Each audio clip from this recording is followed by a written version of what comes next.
we've got cauliflower mash, raw cauliflower mash, and a sauce on top, which is like a bolognese sauce or a cottage pie sauce, and it's all completely raw. And then a little bit of avocado for fat, because we need some fat, and it's delicious. Dig in. So I noticed that you blended literally everything. There was nothing to do. It was, you chopped everything up, so it was better or easier for the blender. Chopped it into chunks, chucked it in, bzz, out. Put the cauliflower in, bzz, out. Yeah. But you put some oil in with the cauliflower as well. What was that for? Just to make it more like a mash. So just to make it more like a mash consistency, make it a little bit more creamy, so it has that kind of texture. So it's an upside down cottage pie, as you said. Love it. Like an upside down cake. An upside down raw cake. Yum. Taste it. Oh. That's good, right? When you're eating raw, it's all about the flavours. It's all about texture and flavours. So you have to make sure you get the right consistency, that you mix it right, that you add the right herbs and spices. Otherwise, it's just boring. This is good. And that doesn't even taste like cauliflower. No.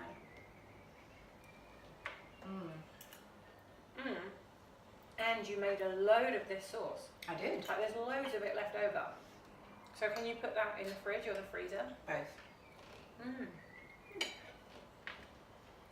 And then if you wanted, you could you could use it as like a bolognese sauce with spiralised courgettes. And you could add some chilli to it and use it as a chilli with cauliflower rice. So you'd blend the rice slightly differently, no oil, just as is, but I would stick tomatoes in there and a few herbs to give it. So what sort of herbs do you put in it usually? I actually like mustard seed and horseradish is really nice. But I often do a tomato one, so just lots of chopped tomatoes, a little bit of onion, a bit of seasoning, and it's just delicious. It truly is delicious. And it, like you said, doesn't really taste like cauliflower. It takes on a whole new flavour of its own. I noticed you didn't put garlic in the actual sauce, but you put it in with the cauliflower. Why was that? Because the sauce is predominantly mushrooms. Mushrooms are porous and they really will soak up the garlic flavour, so you'll taste pretty much nothing but garlic. So I don't put any in the sauce, and then I put it in the accompanying or grate it on top. I wouldn't usually think to put avocado with a meal like this. Is that for protein or? It's for fat. For fat. You need your good fats. Yeah. You need your good fats. So we've been having an avocado with lunch every day. And when we had our meal last night, you also put an avocado. So obviously, old paradigm thinking, diet, no avocado equals fat. Other people talk about fruit as well. Sugar you shouldn't eat fruit, avoid certain vegetables. I've noticed that we're having banana in our smoothies every morning, which I've seen people say avoid that. You're literally just saying there's no holds barred, just go for it. Absolutely, just go for it. Just eat the food that Mother Nature provides. If you're going to sit and eat 22 avocados a day, you're not going to lose any weight. And you probably never want to eat them again. No.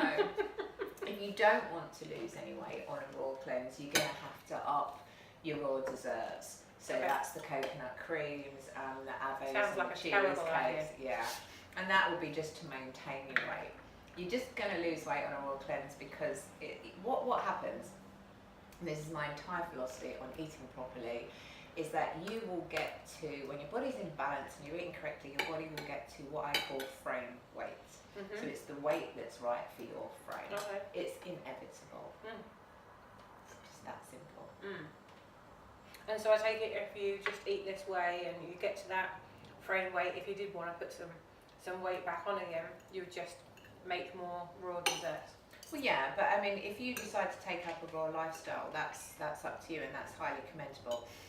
I did a 28-day cleanse. I'm now doing a 7-1 because I'm doing it as a challenge in a group that I've set up, and my normal eating pattern will be probably 80-20, 70-30. So the 30% of the time I'm going to be making my falafels and stuff and my hummuses that I love as well. So to me that's pretty balanced. That's what I'll be doing. To live on a raw food diet is, you know, like I said, highly commendable. But then I think you're very lacking in the social side of eating, the celebratory side of eating, which is also very important for your mindset as well. So you should never feel deprived, because the minute you feel deprived is the minute that you reach for something you should be eating. Yeah. And what I love about this meal is it's what is on the regular family menu. Shepherd's pie or cottage pie, spaghetti bolognese, chili, and this is a great base for all of the above. Yeah. So what would you put in if you were going to make just a tomato sort of base? Because obviously chili has certain different things in it, and I know you're big into herbs and flavours. I am. So what would you have done differently with this sauce if you were going to make something that was a base that could be a chili and a bolognese? Or would you just add chili powder to it? Tomatoes and onion. Mushrooms, tomato and onion. So you just blend those three things, keep that as a base in the freezer maybe. Bit of salt. Okay. And then And you then would you need just to add to it herbs. So for your bolognese type sauce, you'd want your Italian herbs. So you want your rosemary, your oregano, and your what's the other one? The thyme. Rosemary, oregano, and thyme will do. I just picked those from the balcony actually to do those. If you were going for chili, you can actually put little bird's eye chilies in. You can put red pepper in it. You can actually use red pepper sauce if you want it a little bit more runny, and I do that just by blending up, you know, red bell peppers. They're very good, and then you can use. We put some chili flakes on top of this as well. I like a bit of spice, and you could also stick some curry in there if you wanted, some turmeric and cumin if you wanted to curry it up and have it with something else. Love a good curry. I've been surprised at the amount of meals that we've had that can literally be the everyday home lunch or dinner. So if somebody is following a raw food plan like I am, and I've got a big family at home, this is actually a really good sneak kind of method. It would probably take longer to make their version of it than it would to make mine. Absolutely. You don't have got the space to do it. It would, and the key. You haven't got to fry the beef or the meat or anything. So you're saving And on it's messy electricity as well. and gas. The key is in the prep. I think you can prep a lot of this stuff and keep it in the freezer. If you're, you know, in a family, a busy family, or you've got a busy lifestyle, there really is no excuse. This can be just your fast food. I mean, banana is an original fast food, isn't it? It's as simple as that. Just having the information, the equipment, the proportions, what you can freeze, what you can't freeze, that kind of thing. Once you know all that, which you'll learn pretty easily, it just becomes so simple and easy to do. And you feel so much better on it. Your body, I believe it's like a primal response. Your body just goes, So yeah, your digestion, there's so many people, I think it's something like 48% or something of the population that is suffering with digestive issues. You eat this way, it won't. You won't. It'll just go away. One of the girls in the group, she's on day 5 today, and she said all of her digestive issues gone away, her bloating, and she was burping actually, and it's gone. And she's on day 5, and she's so happy. She got to put in the lovely photos in the group and everything. But that's, you know, IBS, any IBDs. So your ulcerative colitis, your normal colitis, what they call IBS, acid reflux, gallbladder issues, any of those kind of things can be fixed by this. In fact, most things can be fixed by diet. Food is medicine. So use it as a preventative because you don't want to use it as a cure. Right. Think of, I mean, how amazing is that? Because obviously in the UK we have the NHS, which is massively stretched on its resources. Yeah. And I would go so far as to bet that a really high percentage of the things that people go into hospital for could have been prevented Absolutely. by eating in this way, or not even having to eat like this 100% of the time, even introducing it, like an 80-20 rule or something like that. Yeah, absolutely. But in America and other parts of the world, they're paying for their medical care. So this surely becomes even more important, looking after your body. 100%. You know, everybody's out there. There's a lot of health coaches, fitness people, and they're saying, you know, juice is the answer. And I know that there's a lot of people juicing, but we were born to chew. That's why we have teeth. And when you chew, that starts off your digestive process. So that's part of being a human being. You know, we're a biological human being on the biosphere. This planet's here to support us, and we're here to, you know, keep it healthy and happy. It's a two-way street. So I don't really advocate juicing, although I understand why people do it. It's not sustainable. You can't do it as a way of life. A lot of people are going on about calorie deficit. I don't remember counting calories as a child. Do you? No. You don't have to count goddamn calories, you just have to eat properly. It's as simple as that. I eat loads. My friends are always going to me, oh my God, you really eat loads. And I do. But look at me, stick thin. And I've seen her eat loads. Yeah, I eat loads. So yeah, each to their own is what I'm saying. But it's what you must remember is that it's a very big industry and it's worth a lot of money because there are a lot of desperate people out there and they don't know how to pills, patches, potions, books. Absolutely. And all they're doing is doing themselves more harm. And all you need to do is remember biological creatures on Mother Earth to provide everything for you. It's that simple. That simple. So yeah. So yeah, because that makes me think that the people that are on juicing plans, because juicing is okay for you, right? Like we've been having a little juice every morning, but we've been having celery juice. For what purpose? The reason we're having celery juice is because this goes pretty deep actually. This goes back to my nan and the problems that she had. So I grew up with my nan and my granddad, and my nan was struck down with rheumatoid arthritis from about the age of 28. She was in a wheelchair and she was literally like this. And I watched my granddad try to heal her with food. So, you know, I'm from the East End of London, and I know what an avocado is when I'm 6. Unheard of. So I watched him try to heal her with food. So I always understood that food was medicine. But as I've always wanted to find out why a 28-year-old woman would be struck down with rheumatoid arthritis. And in my family there are other issues like there are other autoimmune issues. So I started to do a lot of investigation into viruses and alternative causes to things like that. And I truly believe, I'm not going to talk about it now, I'll write about it or whatever, but I truly believe I've kind of found the answer. Anyway, the tie-in, so I've come all this way and I'm like, right, okay, I know what's this and what's that. And the tie-in came when a friend of mine said, have you heard of the medical medium? And I said, no. And she said, download his audiobook. So I did. And he's talking away and he starts talking about all the things that I've been investigating. I'm like, oh my God, this is genius. And it just lights so many bulbs and ties off. Yeah. So the celery juice is one of his things. He's getting a lot of, people are poo-pooing it, but also a lot of people are loving it and they're getting results with it. So, you know, and some might say, well, that's just a mindset or, but does it matter if you feel good when you've had it? Exactly. So I really rate that, and I've tried it myself and I like it. So I will say to other people, try it. What's the worst that can happen?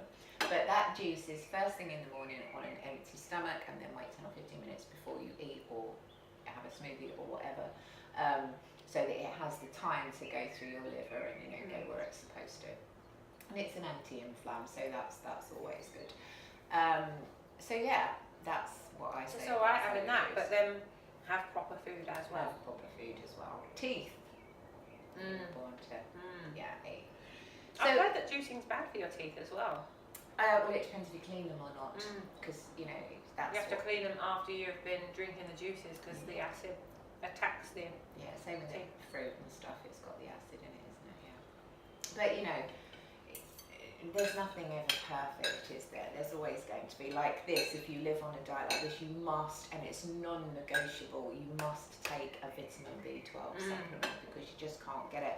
And you know, if you don't, eventually it can cause nerve damage and stuff like that. So it's crucial. It is a non-negotiable. I do take supplements while I'm doing these cleanses. Yeah, 100%. So I don't know about you, Sammy, but I'm going to have a little bit more. It's delicious. So yeah. I've been stopping mine. You give me the opportunity to eat while you've been talking. It's usually the other way around. That's so true. So yeah, thanks for loving my food. Thanks for joining me on the 7-day challenge. Yes. And thanks for saying you're going to continue. I did hear you say that, right? Didn't I? How long I'm going to be doing this for 30 days. I go. want to do a 30-day because to me it's like I've tried everything else and it's just like the weight goes down and then it goes back, but it also comes back with more, and then it goes down and then it comes back with more. And everything I've done, it's just not been sustainable really. But I think that when I'm eating, usually on a diet, I'm eating because I need to reduce calories. As I'm eating this, I'm imagining every cell in my body jumping up and down and going woohoo, like air punching and fist bumping and like, you know, I can literally doing that. I can literally imagine it doing that. And so there's a different thing that's going on in my head while I'm eating this way that is more on a biological level rather than on a cosmetic level, and I think that's how I've been doing that up to now.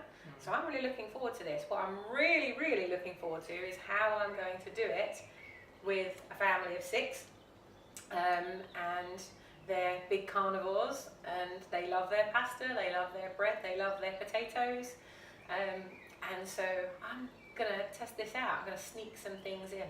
Hopefully they're not watching. But I am gonna get them making some raw desserts. I love the ideas that you've given me while I've been here on like one of my daughters, she loves tea, so I'm going to go back and we can play with teas, and she likes baking as well, so we'll do some raw desserts and I think that will really light her up. And the other daughter, she's really into the baking side as well, so it's something that we can do together as a family. And I think that because they've made it, they will eat it and then they'll try it and then we can experiment, and so it's a good thing for bringing the family together as well. Okay, so I think it's great. In the last 5 days, how are you feeling? What differences have you noticed, if any? Oh my God, I'm sleeping so much better. Like, I never have a problem going to sleep. I'm just literally head on the pillow, gone. My husband always jokes with me, literally he'll start talking to me within 10 seconds. Like, he's got to talk to me really fast because I'm gone. But when I wake up, I don't feel like I've slept. I feel like I've slept. So I'm obviously having a much better quality of sleep. The amount of fluid that I'm drinking as well, my body is just loving that because I'm really conscious of the fluid that I'm putting into there. Lots of herbal teas. I'm loving the cucumber in the water as well. Yeah, and I'm not, this is like TMFI, I'm not peeing as much as I thought I would be. The amount of fluid that I'm consuming. Would you like to talk about the other substance? Not really, but be prepared is all I would say. You're eating a lot of greens. You are eating a lot of greens.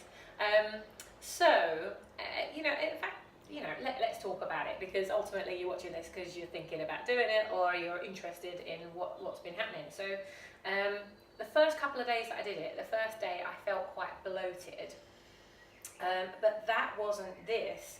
I think it was the food that I'd eaten whilst being on a 2-day course in London. And so you're not eating the best things from bars and restaurants anyway, are you? You don't know where it's come from, and it's all cooked, so very rarely do you, even if you get a salad, there's usually something that's cooked or processed. And grab some more while she's talking. And so, yeah, like I think it was the things that I've put in my body before I came here, and so that needed to work its way out of my system. But then as soon as it did, like by the end of day 2, I was feeling so much better. By day 3, cleared out, boys and girls, cleared out, and felt amazing. And the other thing that we started doing was really consciously walking as well. So when we were walking, obviously that's helping to move the food from the body. Yeah. I found on day 3 that I was quite hungry. Yeah. And so we added some extra fats and things. So we added an extra avocado, and you put bananas and dates and things, and dried mulberries. I've never tried dried mulberries before, so that was really tasty. And it was sweet as well, so I haven't had any sweet cravings at all. And I didn't get to this size through not eating sweet stuff. So that for me, I've had no cravings while I've been on this. And I think the other thing is that doing the yoga as well, that's been really good. Like the first day we did that, I was aching and like I couldn't get my limbs to do what yours were doing. I was like, I can't do this. And we're on day 5, and now like I can get my head on the floor, and I can, I'm really bendy Blindell. So yeah, I'm looking forward to the results of that feeling and keeping that going. The meditations that we've been doing have been excellent, and I can say that like on day 5, I didn't wake up feeling hungry today. I woke up feeling beautifully rested.